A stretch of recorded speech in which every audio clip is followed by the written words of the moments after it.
I'm Caroline Hayes, 63 years old, a retired school counselor, and a woman who thought she knew exactly where she stood in her family.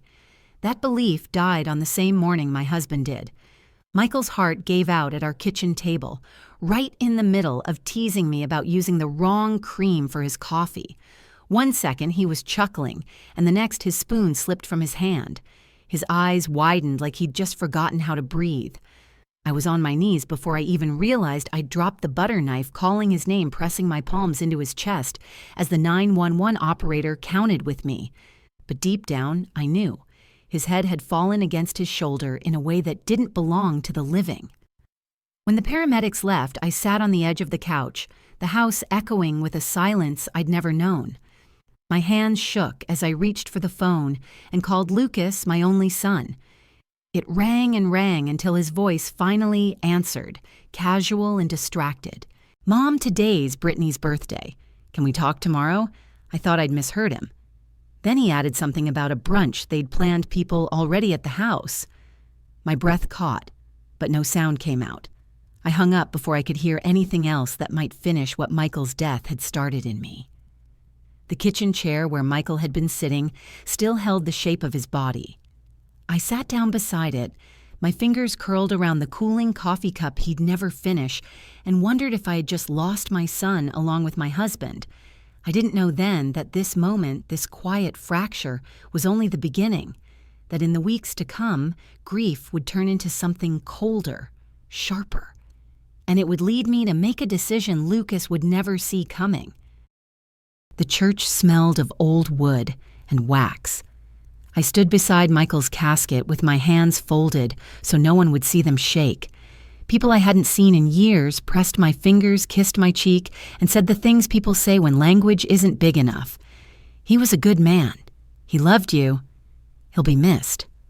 No one said the one thing I was listening for. Where is your son? They asked in softer ways. Did Lucas's flight get delayed? Is Brittany feeling okay? I told them the program would start in 5 minutes and offered coffee I didn't drink. I checked my phone. Nothing from Lucas. No text, no missed call. Just my face on the screen, pale and expectant. When it was time, I read the eulogy I'd written at 2 a.m. I talked about Michael's stubborn hands repairing a sagging porch, how he made soup when I had the flu, how he kept a jar of quarters for the kids who sold lemonade in July. I folded the paper. The church exhaled with me.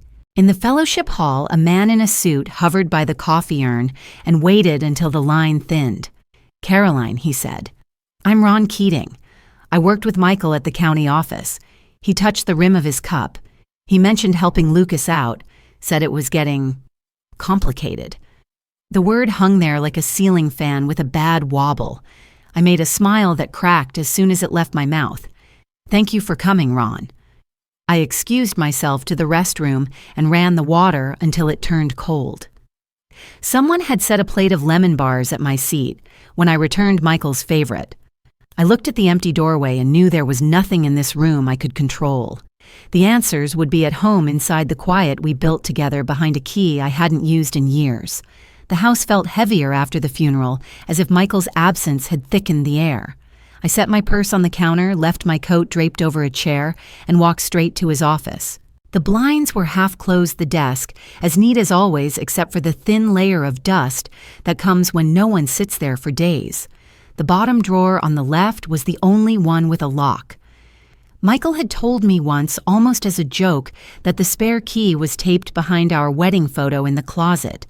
I slid the frame off its hook, felt along the back, and there it was, cool metal against my fingertips.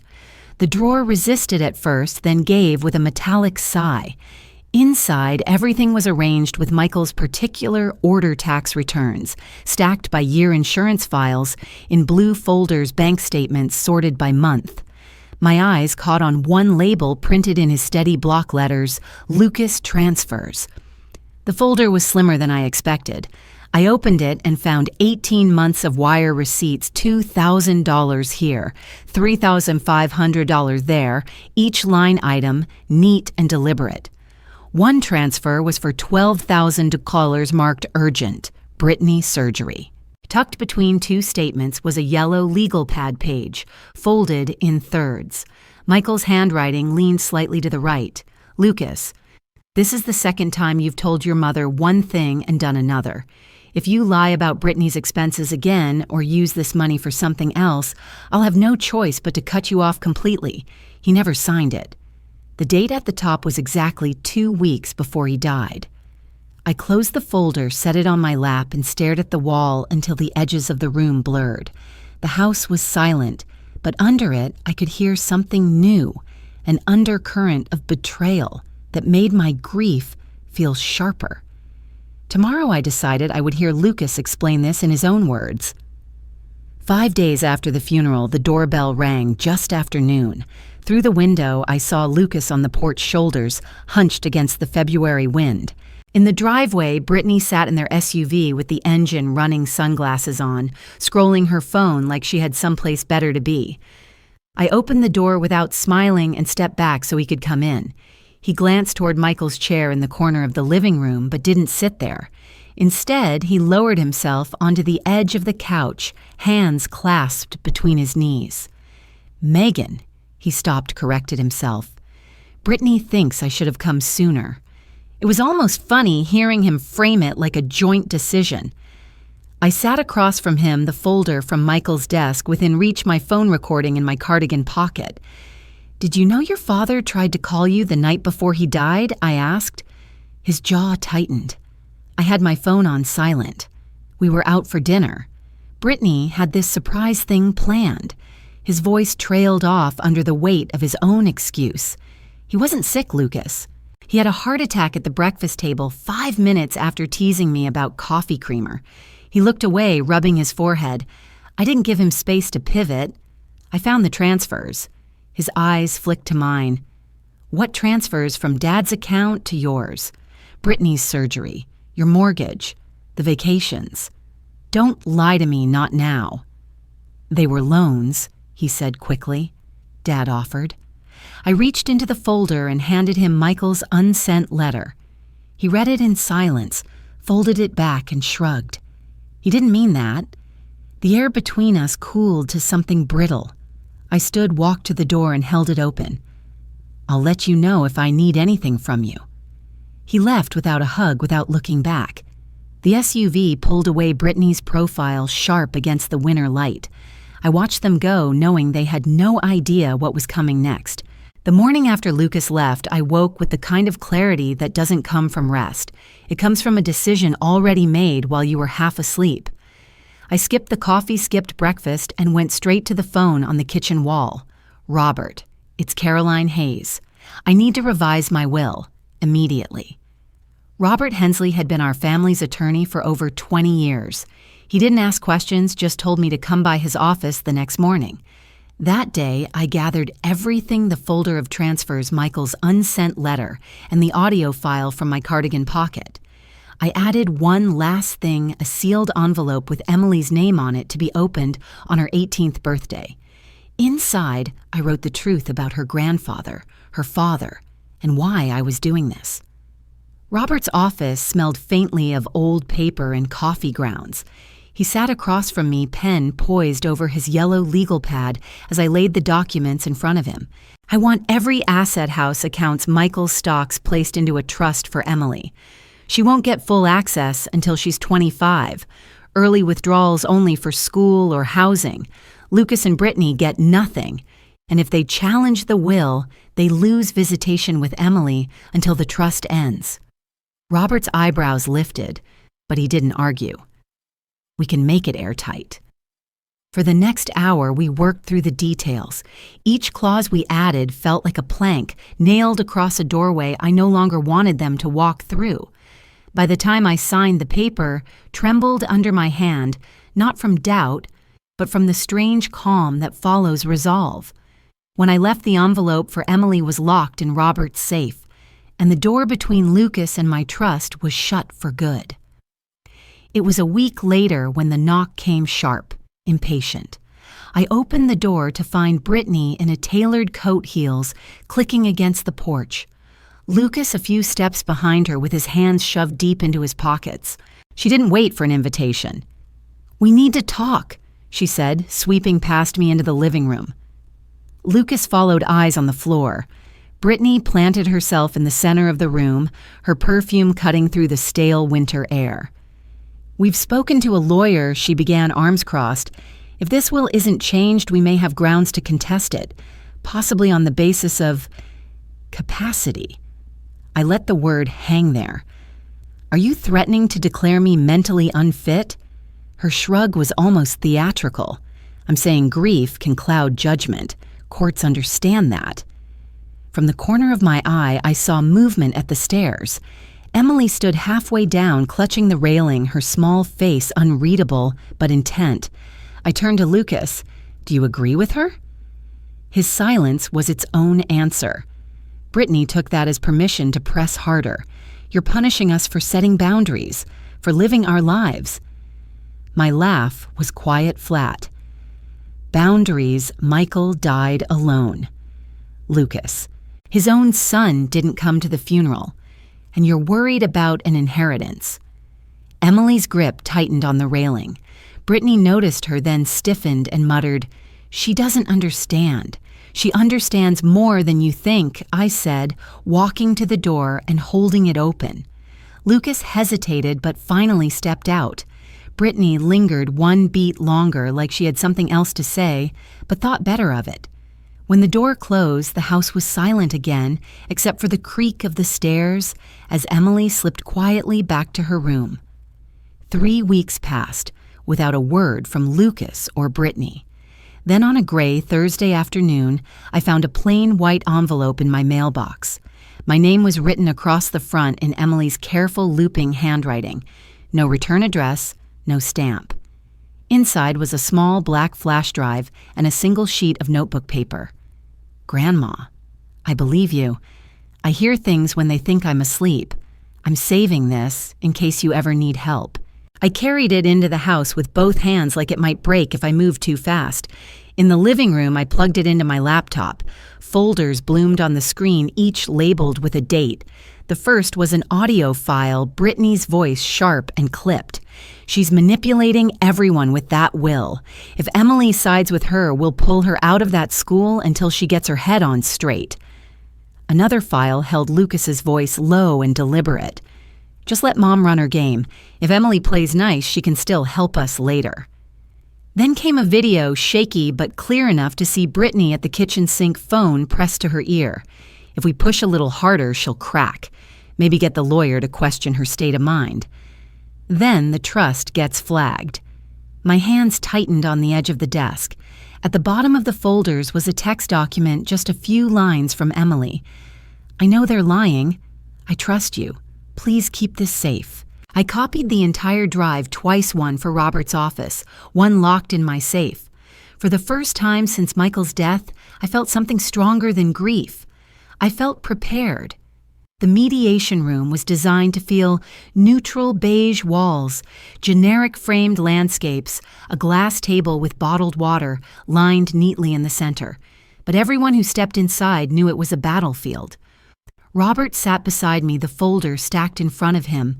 Bank transfers, Michael's unsent letter, my recording of Lucas and Emily's flash drive, labeled evidence. Across the table, Brittany wore a tailored blazer like armor, her hair pulled into a tight knot. Lucas sat next to her, looking 10 years older than he had last month, eyes fixed on the table. The mediator began with a calm introduction. "Let's start with why we're here." Brittany leaned forward. "This is about a grieving woman making irrational decisions. She's cutting her own son out of her will out of spite." Her voice had the polish of someone who'd rehearsed every word. When it was my turn, I didn't argue. I slid the folder across the table. "This is why." The mediator opened it, flipping through the transfers, the letter, the transcripts. Her expression shifted when she reached the USB. "Mrs. Hayes," she said to Brittany, "were you aware your daughter recorded statements about attempting to alter a legal trust?" Brittany's face drained of color. "She's 12. She doesn't understand context." Robert spoke up. "The recordings are clear. There's no context that changes their meaning." Lucas rubbed his hands together, avoiding my eyes. "I didn't know it had gotten that bad," he muttered. You didn't want to know, I replied. The mediator closed the folder. The trust stands. There is no legal basis to contest it. Brittany's chair scraped back hard. She walked out without another word. Lucas stayed seated for a moment, then left quietly, the door clicking shut behind him. For the first time in months, I felt the ground under my feet hold steady. Emily knocked on my door just after noon, her hair tucked into the collar of her coat cheeks, pink from the winter air. She was 18 now, taller than me, her shoulders squared like someone who had learned how to carry her own weight. In her hand was a thick envelope, my handwriting across the front still sealed after all these years. "I want to read it with you," she said.